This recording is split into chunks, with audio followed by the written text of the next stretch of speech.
North American sales, will be talking to you. Brian?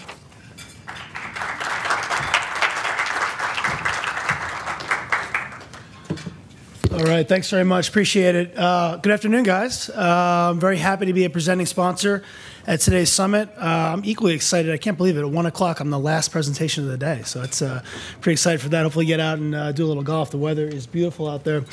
Our presentation today is called Connecting the Dots. And I want to focus a lot about the concept of convergence, especially in the context of the upcoming television upfront. You know, I think a lot of us have been using the term convergence for years now. I certainly have. Bought the book Convergence Culture in 2007, started using that when we were launching our platform in 2008. And convergence is, you know, it's an interesting word, and people have been, again, using it a lot.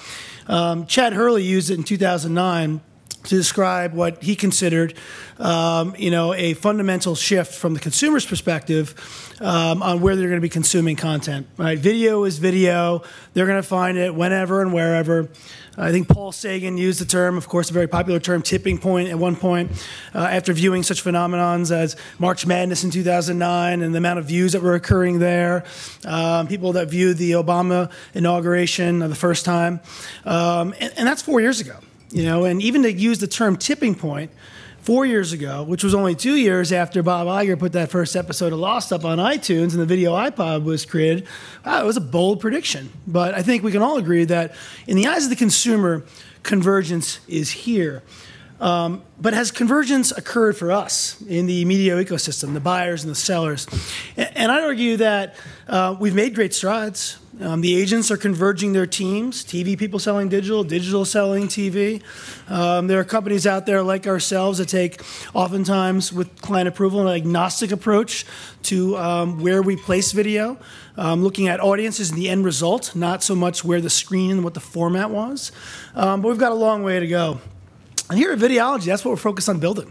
That's what we're engineering. And if anyone knows about Videology and kind of our lineage, founded by a guy named Scott Ferber, who started advertising.com, really the original ad network that was created in the late 90s. Proprietary technology was developed at ads.com to link audiences to performance and tie that to performance, albeit mostly for direct response advertisers in the world of display. But very successful company, one of the most successful technologies, I'd argue, in digital media history. What we're doing now, though, is we're focused on brands and video. And it's a different paradigm. Right? We all know that there's supply shortages in premium video. I'm not talking about in-game stuff. I'm not talking about live casting, but premium broadcast quality content. There absolutely is shortages in supply. But we've been focused on brands and the dynamics that a brand must understand when they go to place multi-platform video. Well, things are important, like brand safety and player size and whether it's pixelated or not. You don't have the problem with television, right? Unless you're using rabbit ears. You know when you send that message out, it's going to look great, right? There's those problems right now in certain types of multi-platform video.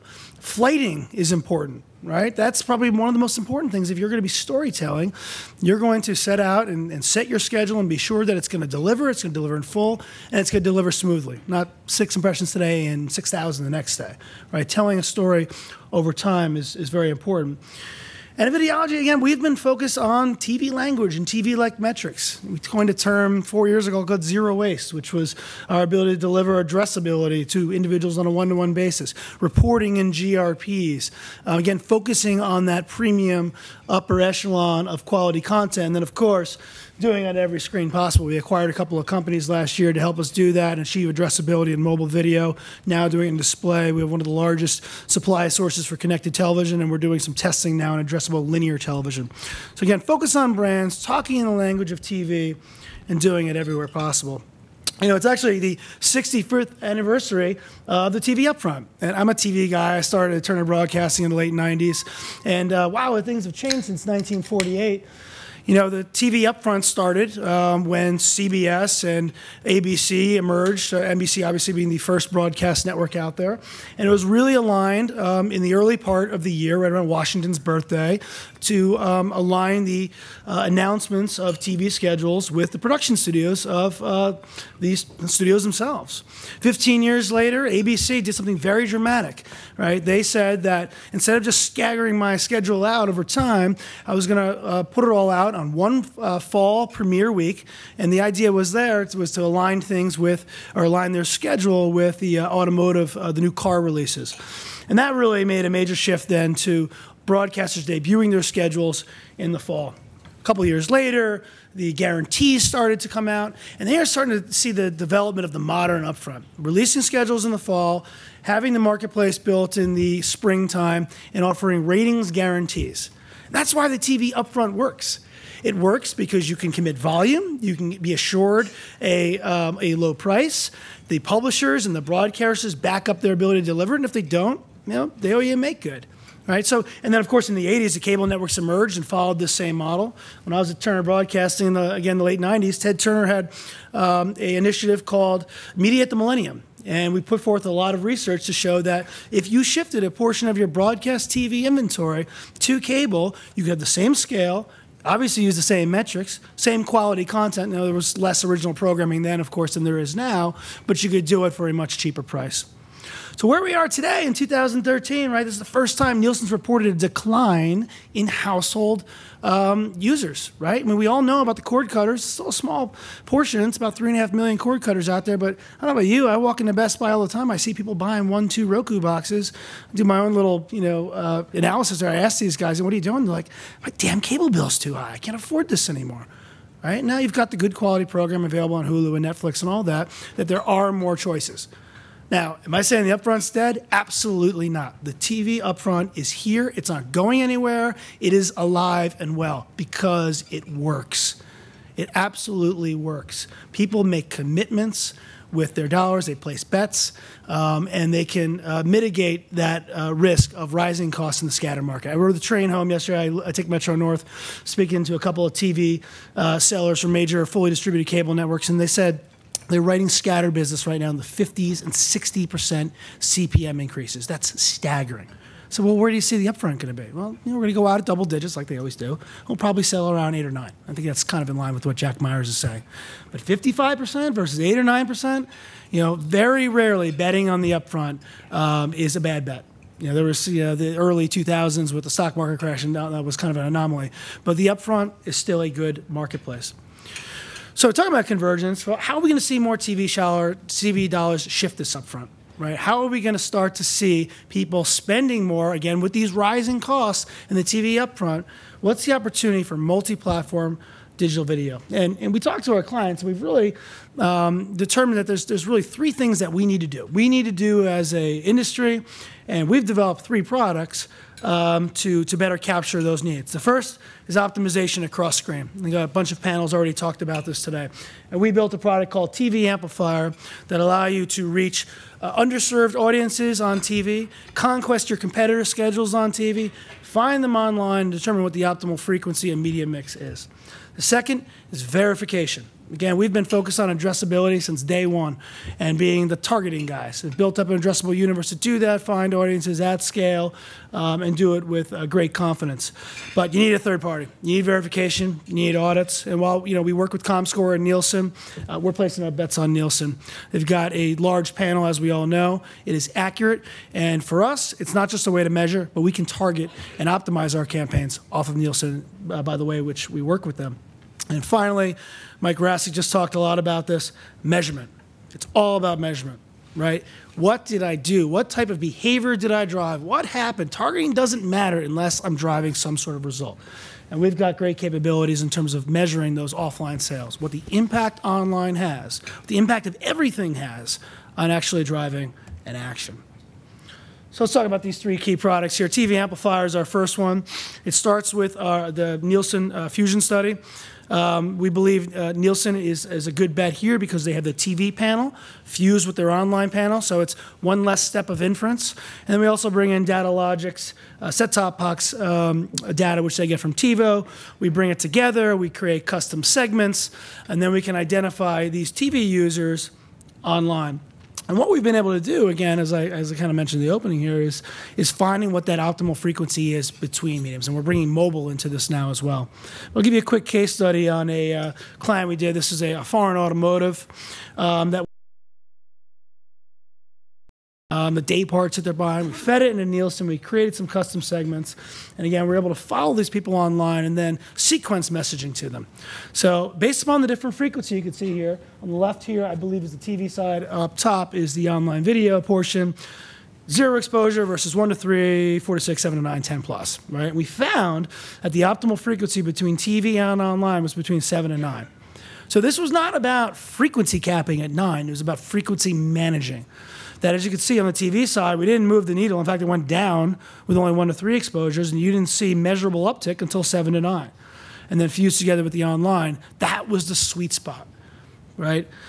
And you can see that the accelerations were different here if you look to the top left box from online versus TV. Now, again, we know still for the most part, media is bought in silos, and that's great. That's fine, and we work with people like that. But the important thing here is that there's a point of diminishing returns. And if you don't fuse this together, you never know what that is. The consumer doesn't care, right?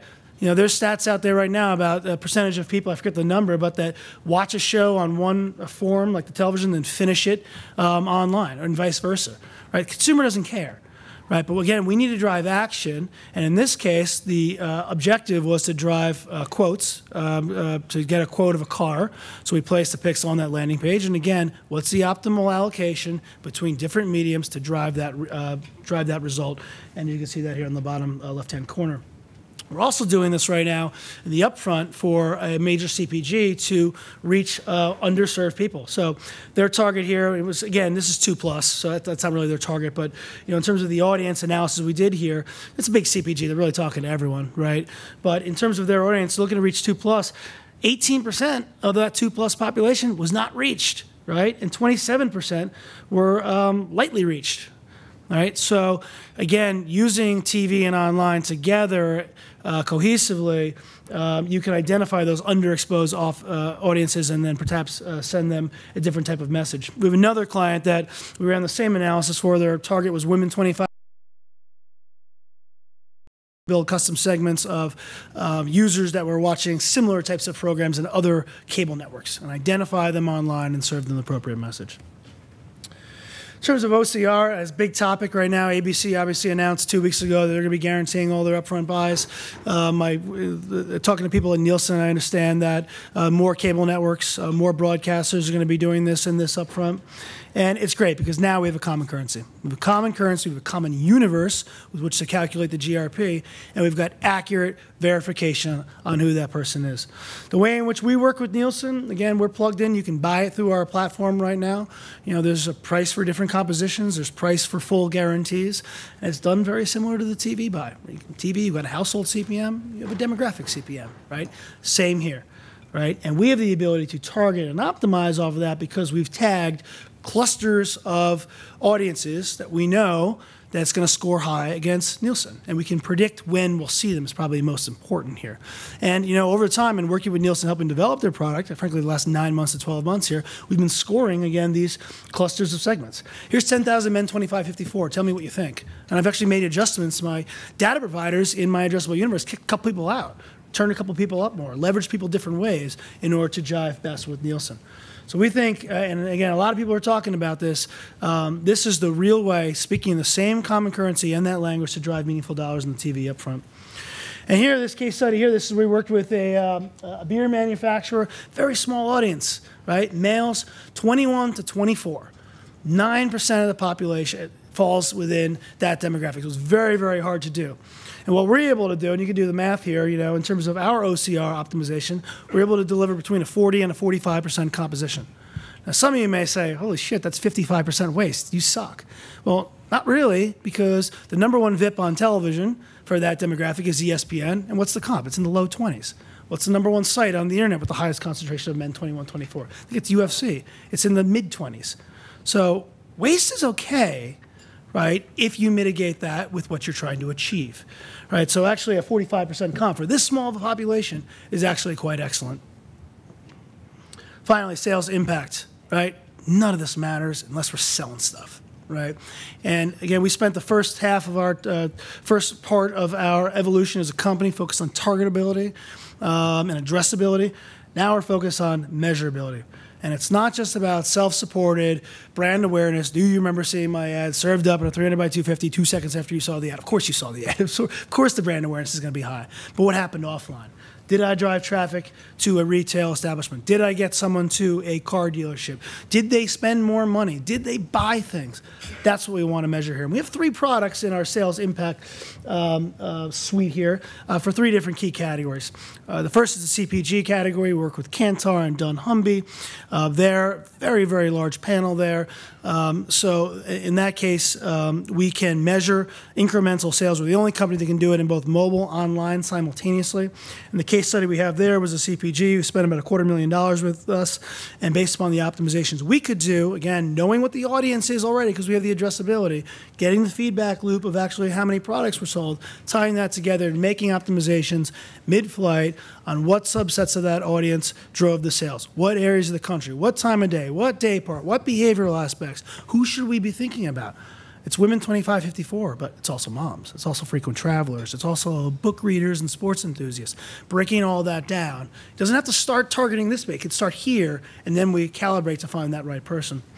Second sales impact one we have here is with our partnership with MasterCard, right? And here, MasterCard's got data. If you use your credit card and a retail establishment appears on your credit card statement, we can measure the incremental sales you have against that retail establishment. We're in market right now with a gas station, a very large one on the West Coast, and we are seeing great results in terms of people seeing that message and then frequenting that establishment, and not just buying more gas, but buying more goods that they actually have in the retail store there. And the final piece is for automotive, and we work with Polk and Correlate here. For those of you not familiar, Polk and Correlate have ties to the vehicle registration information. Now, sales cycle for automotive is obviously much longer here, so it's a little harder to optimize mid-flight, but we've gotten the results, and we're able to show against the control group people tagged with ads that we served and we addressed and we used to target, brought X many more cars. So this is really groundbreaking stuff. We're very proud to bring it to people because, again, I go to these shows, I go to these things, and people are talking about this self-reported brand awareness and ad recall and engagement. That's great. We'll do that. We work with a number of third parties, but selling stuff is what we're all here for. The CMO, it's no longer a cost center. It is a revenue-generating position, the CMO, and their ass is fired if they don't sell more product, and that's what we're helping people do. So again, in summary, TV upfront, we love the TV upfront. We think it's a smart place to be buying. And I think the upfront can mean a lot of different things. There's broadcast upfronts, there's calendar upfronts. There's people on Q3 through Q2 fiscals, right? The upfront is committing upfront to placing a large media buy, getting price discounts for it, and locking and taking your position. A lot of people talking about real-time bidding is going to transform the upfront. Don't think so. We think that the upfront is a good marketplace, and the amount of dollars flowing through it ain't going to change. But there are ways that it can be enhanced. There's ways to leverage math and technology and data to make it smarter and enhance it and make it even better than before. So we think these 3 key products are going to help do it. The optimization between screens, the verification, the common currency to understand who you're reaching, and the measurement to understand exactly what happened. We're Videology. We're really happy to be here again. Stick around for a couple more hours if anyone has any questions. I'm happy to talk to you. Thanks for your time. Appreciate it.